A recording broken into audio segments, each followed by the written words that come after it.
علیہ السلام نے فرمایا عورت چھپانے کی چیز ہے، چھپانے کی چیز ہے، چھپانے کی یہ قیمتی ہے، یہ خزانہ ہے، اسے چھپا کے رکھو۔ فرمایا جب یہ گھر سے نکلتی ہے، فرمایا اور کوئی دیکھے نہ دیکھے شیطان اسے دیکھتا ہے، شیطان وسوسہ اندوزی کرتا ہے، شیطان اسے دیکھتا ہے۔ اور حبیب کریم سید عالم صلی اللہ تعالی علیہ وسلم جب بات کرتے تھے، جب لفظ بیان کرتے تھے، محتاط جملے بولتے تھے، بڑا کم، رحمت للعالمین نبی کی زبان سے بڑا کم سخت جملے نکلتے تھے۔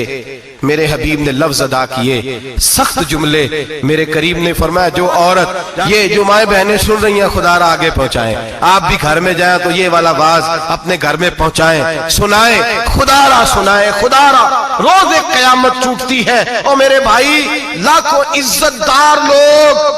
اپنے تکیے پہ منہ رکھ رکھ کے روتے ہیں، اس لیے کہ وہ بچی جس کے بارے میں کہتے تھے ہمیں اعتبار ہے، اعتبار، اعتبار کا لفظ بول کے باپ جو ظلم کرتا ہے اپنی بیٹی پہ، بھائی اعتبار کا لفظ بول کے ظلم کرتا ہے بہن پہ، اعتبار کا جملہ بول کے زیادتی کرتے ہیں ہم اپنی جانوں پر۔ حضرت جنید بغدادی صوفیاء کے سرخیل صوفیاء کے، ان سے ایک شخص کہنے لگا مجھے بیٹی پہ اعتبار ہے، میں اس کو فلان جگہ داخل نہ کرا دوں، پڑھ لے۔ آپ فرمانے لگے تجھے اعتبار ہے تو کیا اللہ کے رسول کو اعتبار نہیں تھا؟ یہ تو نے کیسا لفظ بولا؟ تجھے اعتبار ہے، نبی پاک کو نہیں تھا؟ میرے محبوب کے پاس حضرت عائشہ صدیقہ بیٹھی تھی، اور وہ بی بی جس کو قرآن کہتا لستن کاحد من النساء، تمہارے جیسی دوسری کوئی ہو سکتی نہیں۔ میرے محبوب کے پاس حضرت حفصہ بیٹھی تھی، جناب سودا بیٹھی تھی، اس سے بڑھ کر بھی کسی کو اعتبار ہوگا جن کو قرآن کہتے ہیں جیسی دوسری ہو ہی نہیں سکتی۔ حضرت عبداللہ بن مکتوم نابینا سے ابھی آئے، او بھائی نابینا دل کی آنکھیں کھول کے سنو، نابینا سے ابھی نابینا آنکھوں سے نظر نہیں آتا، حضور کی بارگاہ میں آئے، مجھے اعتبار ہے بیٹی پہ، مجھے اعتبار ہے، سندل کی بنی ہوئی بیٹی ہے، حور ہے تیری بیٹی، اس کے قریب گناہ نہیں جاتا، یہ تو زیادتی کر رہا ہے اپنی بیٹی پہ، یہ جملہ بول کے تو ظلم کر رہا ہے، تو ظالم اور فاجر ہو گیا جب تو نے یہ کہا کہ مجھے اعتبار ہے۔ میرے حبیب پاک سے بڑھ کر کس کو اعتبار ہوگا؟ میرے کریم رسول سید عالم نور مجسم صلی اللہ تعالی علیہ وسلم نے فرمایا، حضرت عائشہ تھی، حضرت حفصہ تھی، حضرت سودا تھی۔ عبداللہ ابن مکتوم نابینا آئے تو میرے نبی نے فرمایا بیبیوں پردہ کرو، بیبیوں بول کے بتائیے، بیبیوں سارے بولیے، بیبیوں، اللہ کرے یہ آواز گونج جائے پورے معاشرے میں، بیبیوں۔ میرے نبی نے جملہ کہا بیبیوں پردہ کر لو، پردہ کرو، نظریں جھکاؤ، نقاب اوڑھو۔ ایک زوجہ بولی حضور انہیں تو نظر نہیں آتا، وہ تو بیچارے نابینے ہیں۔ ترمذی میں حبیب پاک کے لفظ سنیے، یا رسول اللہ انہیں تو نظر نہیں آتا۔ میرے رسول نے فرمایا تمہیں تو نظر آتا ہے نا، تم تو اندھی نہیں نا، وہ ایک مرد آیا ہے، وہ ایک صحابی آیا ہے، تمہیں تو نظر آتا ہے، تمہاری آنکھیں تو ہیں،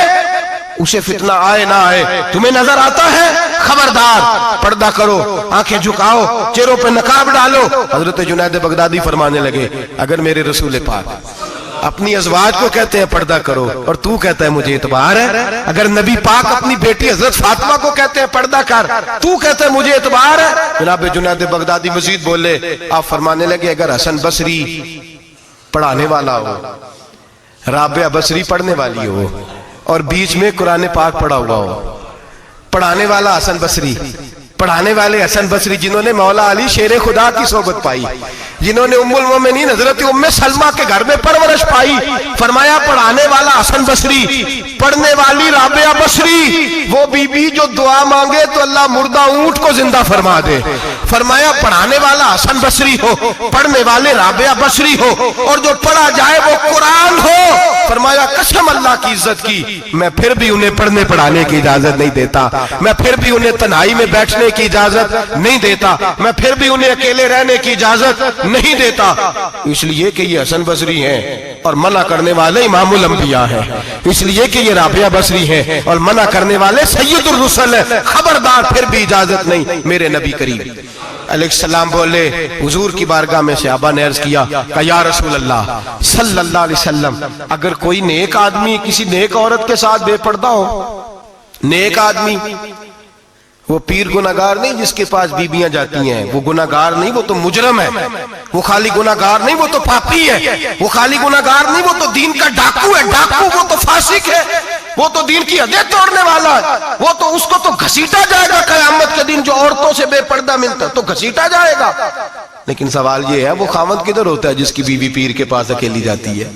سوال یہ ہے وہ بھائی کدھر ہوتا ہے جس کی بہن پیر کے پاس اکیلی جاتی ہے؟ سوال یہ ہے بیٹا کدھر ہوتا ہے جس کی اماں اکیلی جاتی ہے؟ میرے نبی رحمت، نور مجسم، شفیع معظم، سرور کون مکا، سیاح لامکا صلی اللہ علیہ وسلم کی خدمت عالی مرتبت میں صحابی نے پوچھا کہ یا رسول اللہ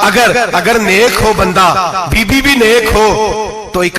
میں بیٹھ سکتے ہیں؟ اعلیٰ حضرت نے فرمایا اگر عورت دین سیکھنے چاہے پیر کے پاس جائے تو اپنے خاوند کے ساتھ جائے، اپنے بھائی کے ساتھ جائے، پھر بھی پردے میں بیٹھے، دور بیٹھے، آواز کے ساتھ بات کو سمجھے، لیکن اس کو تنہائی کرنے کی اجازت ہے؟ کسی کو بھی اجازت ہے؟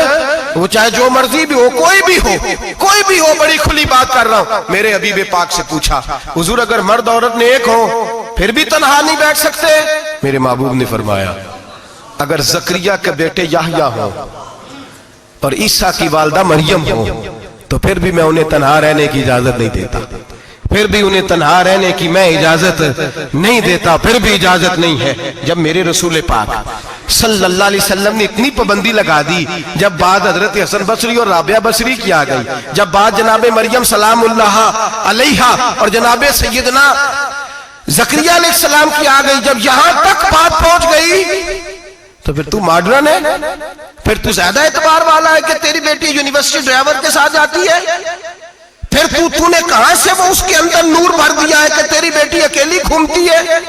پھر کہاں تو نے یہ بات سمجھ لیا ہے کہ تیری بچی جہاں مرضی تنہا رہتی ہے، پھر تو کہاں سے وہ قوت لایا؟ یہ تعلیم ہے؟ اقبال نے کہا یار مشرق ہوس میں گلتا شباب اریاں شراب عیسیاں، اسے بھی دیکھو گری کے عیسیاں، ہم ایسی تہذیب کیا کریں گے؟ اور اقبال کہنے لگے تمہاری تہذیب خود اپنے خنجر سے خودکشی کرے گی، اس لیے کہ جو شاخ نازک پہ بنے گا آشیانہ وہ ناپائیدار ہوگا۔ میرے بھائی ہم لوگ پہلے ہاتھ میں آگ کا انگارہ دیتے ہیں، پھر کہتے ہیں بیٹے تو نے جلنا نہیں، ہم پہلے اس کو ساری سہولیات دیتے ہیں، پھر کہتے ہیں تو نے بگڑنا نہیں۔ میرے نبی رحمت، نور مجسم، شفیع معظم صلی اللہ علیہ وسلم نے فرمایا جو بی بی بن سور کے بازار جائے، میری طرف دیکھیں، آنکھیں کھول کے دیکھیں، یہ حدیث آپ نے سنانی ہے، انشاءاللہ بولیے، سنائیں گے انشاءاللہ تعالی، بول کے انشاءاللہ کہیے آپ کو ثواب ہوگا، سنائیں گے انشاءاللہ۔ میرے نبی کریم صلی اللہ علیہ وسلم نے فرمایا جو عورت بن سور کے بازار جائے، اب تو خیر بیویاں برقع پہن کے جاتی، برقعے پہ بھی کڑھائی کی گئی، برقعے پہ بھی کام کرایا، برقعے پہ جو کام اور نقش نگاری ہوئی ہے وہ 10,000 کی ہے۔ برقع پردے کے لیے پہنا تھا، دکھانے کے لیے؟ یہ کیسا برقع ہے کہ اس نے برقع بھی پہنا ہوا ہے اور برقع بھی اس نے فیشن والا پہن لیا ہے؟ یہ کس طرح کا؟ اس تو پردے کو پردے کی ضرورت پڑ گئی۔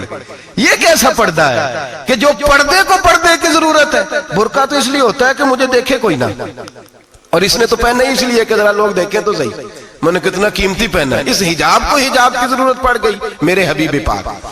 علیہ السلام نے فرمایا بلا ضرورت، عورت کو اجازت ہے بیمار ہو تو ڈاکٹر کے پاس جائے، عورت کو اجازت ہے ضرورت پڑ جائے گھر میں سودا سلف نہ آتا ہو تو لینے چلی جائے، عورت کو اجازت ہے اگر گواہی کی ضرورت پڑ جائے تو پردہ کر کے قاضی عدالت کے پاس گواہی دینے جائے، عورت کو اجازت ہے حج پہ جائے، عورت کو اجازت ہے عمرے پہ جائے، عورت کو اجازت ہے کہ اگر کسی وقت جہاد کے لیے عورتوں کی ضرورت پڑ گئی تو حضرت فاطمہ اور جناب عائشہ کی سنت ادا کرے، جہاد کو جائے۔ لیکن اگر عورت موج کرنے جائے اور روز کہے وہ دیکھیں نا فلاں پارک میں تھے آپ تو کبھی گئے ہی نہیں، فلاں جگہ تھے آپ کے پاس تو فرصت ہی نہیں، فلاں میری سرگودے والی بہن کا خامن تو روز لے کے جاتا ہے آپ نے تو کبھی توجہ نہیں فرمائی، روز پیغام دیتی رہے۔ میرے حبیب کریم سید عالم صلی اللہ علیہ وسلم نے فرمایا جو بی بی بن سور کے بلا ضرورت بازار جائے، نبی پاک علیہ السلام نے فرمایا ایک قدم وہ اٹھائے گی تو اس پر اللہ کی لعنت برسے گی، فرشتوں کی لعنت برسے گی، زمین والے لعنت برسائیں گے، آسمان والے لعنت برسائیں گے۔ اور میرے حبیب بولے تو فرمایا جب اللہ کی لعنت برسے گی تو میں بھی اس بی بی پہ لعنت ہی کروں گا جو بی بی بن سور کے جائے۔